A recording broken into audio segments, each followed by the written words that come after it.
Assalamu alaikum warahmatullahi wabarakatuh. Kwa jina naitwa Wasara Juma.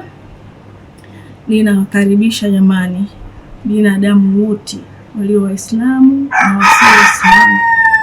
Tarehe 30 mwezi huu kutakuwa kuna dua kubwa sana ambayo itafanyika Mtoni kwa Azizi Ali karibu na msikiti wa Kombo. Dua hii itafanyika ofisini kwa Sheikh Sharifu Jangli. Kama mnavyofahamu, mwisho wa mwaka unakuwa una majanga mengi sana.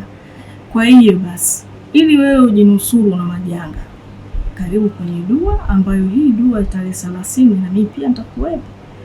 Karibu kwenye dua uweze kufunguliwa, mambo yako yaliokuwa mazito yawe mepesi, walokosa ndoa upate, walokosa kazi upate.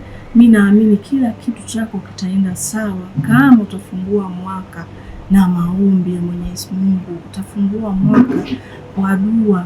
Ninawaambia mashabiki wangu, marafiki zangu, na imani kuna watu wana matatizo mengi sana, lakini shekhe wetu Sheikh Sharifu Jangli ametuletea kitu kimoja kikubwa sana, kutufanyia dua mwisho wa mwaka. Sio kitu cha mchezo.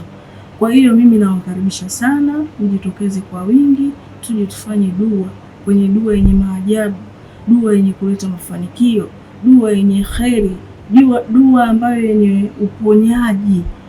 Na washirikisha wote jamani, tafadhalini, mwaka huu uwe mwaka wenye kheri.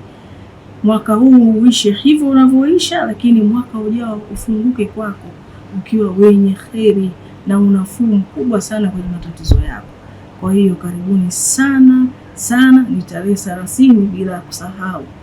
Tarehe 30 Mtoni kwa Azizi Ali karibu na msikiti wa Kombo.